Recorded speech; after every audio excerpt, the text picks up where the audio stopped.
Hello friends, welcome to my channel study for you. So guys, जैसा कि आज जो आपका एसएससी एमटीएस का 7 जुलाई का सेकंड शिफ्ट का एग्ज़ाम हो गया दोस्तों, जिसका जो है मैं आपको बिल्कुल 100% एक्यूरेट आंसर के साथ जो है इस वीडियो में बताऊंगा। तो देख लेते हैं कि किस प्रकार के जो है आज आपके 7 जुलाई के सेकंड शिफ्ट के एग्ज़ाम में जो है प्रश्न पूछे गए हैं। उससे पहले एक बात और दोस्तों, कि जिन्होंने भी अगर चैनल को सब्सक्राइब नहीं किया है तो एसएससी एमटीएस से रिलेटेड पल पल की अपडेट के लिए जो है चैनल को सब्सक्राइब ज़रूर कर दीजिएगा।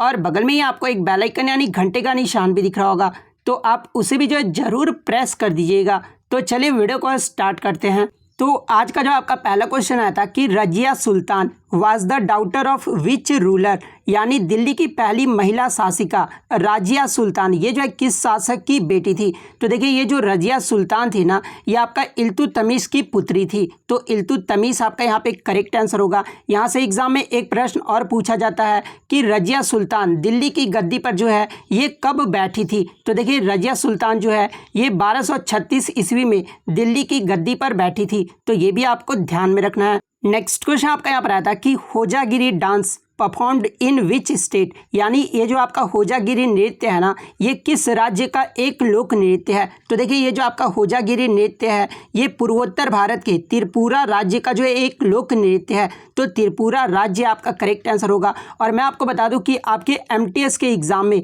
हर शिफ्ट में जो है क्लासिकल डांस और फोक डांस से जो है प्रश्न पूछे जा रहे हैं। जैसे कि भरतनाट्यम ये जो आपका तमिलनाडु का क्लासिकल डांस है, कथक ये जो आपका उत्तर प्रदेश का है, कुचिपुड़ी ये आपका आंध्र प्रदेश का है, ओडिसी की बात कर ले तो ये आपका उड़ीसा का शास्त्रीय नृत्य है, कथकली ये जो आपका केरल का है, सतरिया ये जो आपका असम राज्य का है, मणिपुरी ये जो आपका मणिपुर का है, मोहिनी अट्टम की बात कर ले तो ये आपका केरल राज्य का है। इसके अलावा फोक डांस का भी जो है मैंने पीडीएफ तैयार कर दिया है। तो अगर आपको फोक डांस का भी पीडीएफ चाहिए तो इसका लिंक जो आपको डिस्क्रिप्शन में मिल जाएगा टेलीग्राम का। इसमें जो आपको टेलीग्राम पे इसका पीडीएफ जो आपको देखने को मिल जाएगा, जहाँ पे सभी राज्यों का जो है फोक डांस का डिस्कस किया गया है। नेक्स्ट क्वेश्चन आपका यहाँ पर आता है कि 2022 में भारत बनाम श्रीलंका टेस्ट मैच सीरीज में जो है मैन ऑफ द सीरीज का जो अवार्ड है ना, ये किसे दिया गया था। तो देखिए, 2022 में जो भारत बनाम श्रीलंका का टेस्ट मैच सीरीज हुआ था, इसमें जो भारतीय टीम के विकेट कीपर बल्लेबाज ऋषभ पंत ने जो है श्रीलंका के खिलाफ टेस्ट सीरीज में शानदार बल्लेबाजी की थी। और उन्होंने 2 अर्धशतक की मदद से जो है 2 टेस्ट की 3 पारियों में 185 रन बनाए थे। और इसी प्रदर्शन के लिए इन्हें जो है मैन ऑफ द सीरीज का अवार्ड दिया गया था। तो ऋषभ पंत आपका यहाँ पे करेक्ट आंसर होगा। वहीं अगर आगे की शिफ्ट में अगर आपसे T20 सीरीज के बारे में पूछा जाए, जैसा कि आपको पता है कि हाल ही में श्रीलंका और भारत का T20 सीरीज हुआ था और इसमें जो मैन ऑफ द सीरीज है ना, ये श्रेयस अय्यर बने थे। तो ये भी आपको ध्यान में रखना है। नेक्स्ट आपका यहाँ पर आता है कि which acid is found in spinach, यानी पालक में जो है कौन सा अम्ल पाया जाता है। तो देखिए, पालक और टमाटर में जो है ये आपका ऑक्जेलिक एसिड पाया जाता है। तो ऑक्जेलिक एसिड आपका करेक्ट आंसर होगा। नेक्स्ट क्वेश्चन आपका यहाँ पर आया था कि what is the chemical name of battery acid, यानी बैटरी एसिड का जो है रासायनिक नाम क्या होता है, या फिर कार की बैटरी में जो है किस अम्ल का प्रयोग किया जाता है। तो देखिए, आपको मैं बता दूं कि बैटरी एसिड का जो रासायनिक नाम है ना, ये सल्फ्यूरिक एसिड होता है। तो सल्फ्यूरिक एसिड आपका करेक्ट आंसर होगा। और सल्फ्यूरिक एसिड का सूत्र क्या होता है, तो H2SO4 होता है। तो ये भी आपको ध्यान में रखना है। वहीं कार की बैटरी में भी जो है सल्फ्यूरिक अम्ल का प्रयोग किया जाता है। नेक्स्ट आपका यहाँ पर आता है कि in Lok Sabha election maximum a candidate can fill form from how many elected area, यानी एक व्यक्ति जो है लोकसभा का चुनाव कितनी जगह से लड़ सकता है। तो देखिए, एक व्यक्ति जो है लोकसभा का चुनाव 2 जगहों से जो है वो लड़ सकता है। तो 2 आपका करेक्ट आंसर होगा। और यहाँ से CHSL के एग्जाम में ये प्रश्न पूछा गया था कि नामांकन दाखिल करते समय प्रत्येक उम्मीदवार को जो है लोकसभा चुनाव के लिए कितने रुपए जमा राशि जो है वो जमा करनी होती है। तो ये 25,000 रुपये जो है जमा राशि जमा करना होता है। वहीं अनुसूचित जाति और अनुसूचित जनजाति के उम्मीदवारों को जो है केवल 12,500 रुपये का जो है भुगतान करना होता है। तो ये फैक्ट भी आपको ध्यान में रखना है।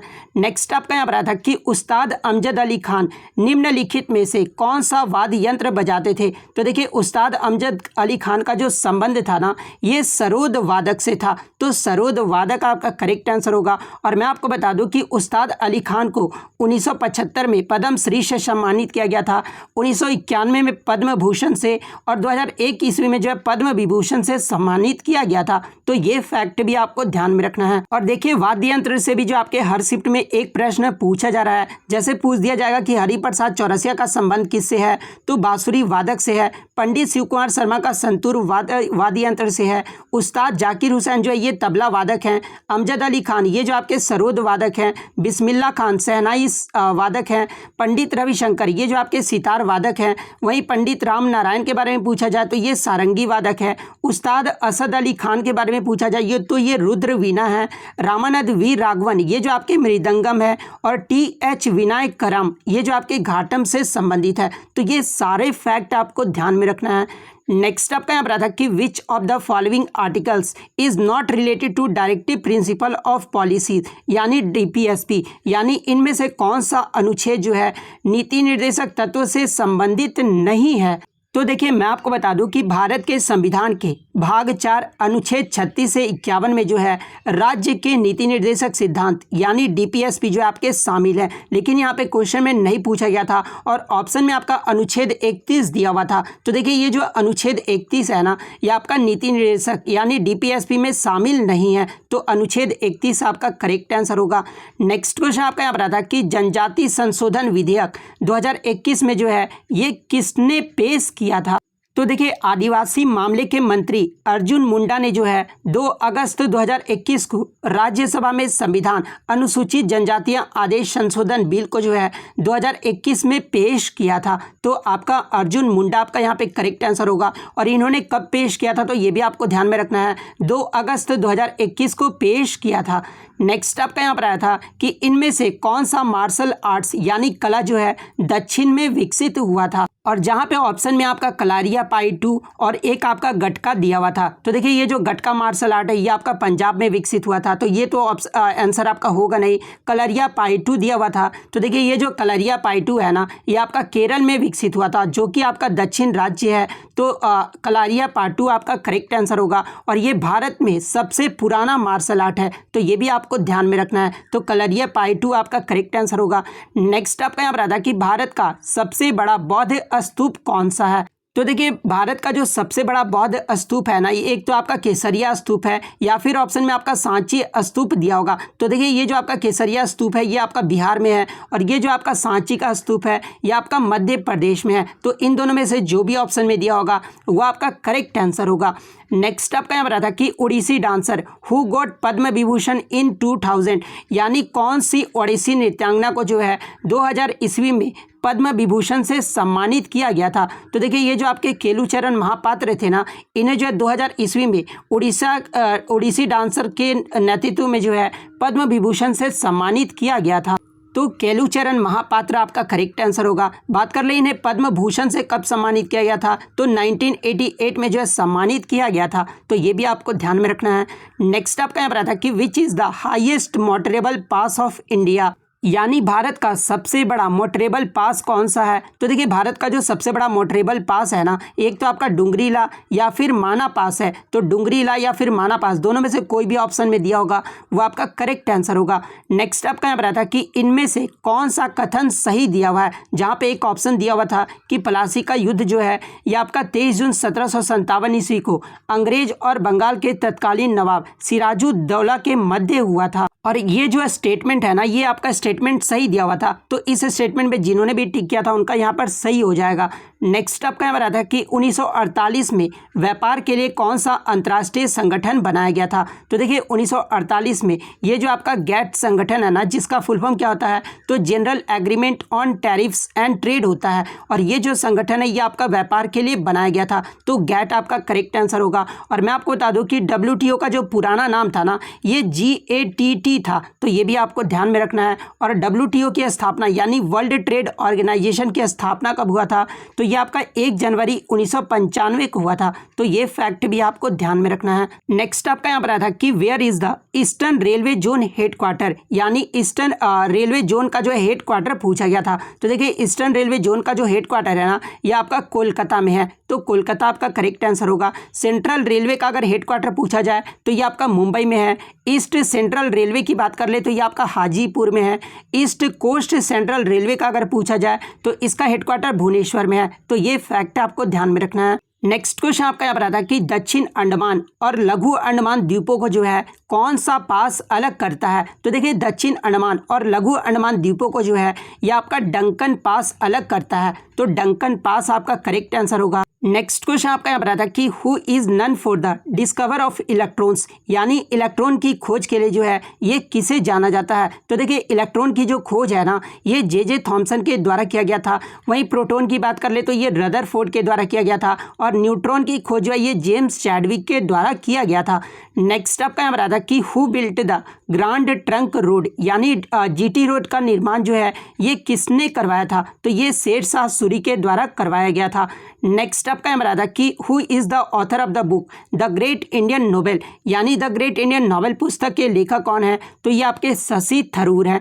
नेक्स्ट आपका यहाँ पर आता है कि 2022 में किसने दूसरी बार जो है उत्तर प्रदेश के मुख्यमंत्री के पद की जो है शपथ ली है। तो देखिए ये जो आपके योगी आदित्यनाथ है ना इन्होंने जो है दूसरी बार उत्तर प्रदेश के मुख्यमंत्री के पद की जो है शपथ लिए हैं, तो योगी आदित्यनाथ आपका करेक्ट आंसर हो। और मैं आपको एक्स्ट्रा फैक्ट से ये भी बता दूं कि 2022 में 5 राज्यों में जो है आपके विधानसभा चुनाव हुए थे, जिसमें केवल एक राज्य के जो है सीएम बदले हैं, और वो एक राज्य कौन सा है तो पंजाब राज्य है, जिसके सीएम कौन बनाए गए हैं तो भगवंत मान को बनाया गया है। इसके अलावा आपका उत्तर प्रदेश में भी हुआ है तो योगी आदित्यनाथ ही बने रहे हैं। उत्तराखंड के भी जो है ये पुष्कर सिंह धामी ने दूसरी बार जो है शपथ लिया है। मणिपुर के भी जो है एन बीरेन सिंह ने जो है दूसरी बार शपथ लिया है। गोवा राज्य के भी जो है प्रमोद सावंत ने दूसरी बार शपथ लिया है। तो ये फैक्ट भी आपको ध्यान में रखना है। नेक्स्ट क्वेश्चन आपका यहाँ पर आता है कि हरिसेन ये जो है किसके दरबारी कवि थे। तो देखिए ये जो हरिसेन थे ना ये समुद्रगुप्त के दरबारी कवि थे, और समुद्रगुप्त को जो है भारत का नेपोलियन भी कहा जाता है, तो ये भी आपको ध्यान में रखना है। नेक्स्ट आपका यहाँ पर आता है कि 2011 की जनगणना के अकॉर्डिंग सबसे कम जनसंख्या वाला राज्य कौन सा है। तो देखिए सबसे कम जो जनसंख्या वाला राज्य था ना ये सिक्किम राज्य था। वहीं अगर क्षेत्रफल की दृष्टि से बात कर ले तो ये आपका गोवा राज्य था। वहीं सर्वाधिक की बात कर ले तो ये आपका उत्तर प्रदेश राज्य था, तो ये भी आपको ध्यान में रखना है।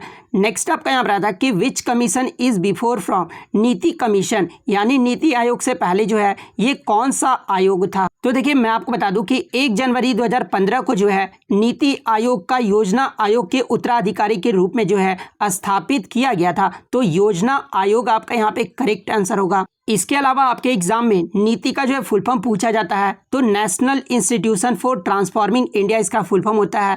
नीति आयोग के पहले उपाध्यक्ष कौन थे, तो ये आपके भारतीय अमेरिकी अर्थशास्त्री अरविंद पनघड़िया को जो है 2015 में नीति आयोग के पहले उपाध्यक्ष के रूप में जो है नियुक्त किया गया था, तो इनका नाम आपको ध्यान में रखना, अरविंद पनघड़िया को।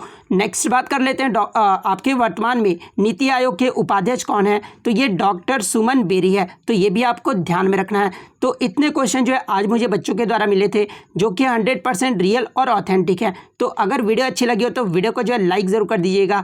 चैनल पर नया है तो इसी तरह का रियल कंटेंट पाने के लिए जो है चैनल को सब्सक्राइब जरूर कर दीजिएगा। और यदि आपको इसका PDF चाहिए तो मैं टेलीग्राम का जो लिंक है आपको डिस्क्रिप्शन में प्रोवाइड कर दूंगा, आप वहाँ से ईजिली इसका PDF ले सकते हैं। तो मिलते हैं नेक्स्ट वीडियो में, तब तक thank you, all the best.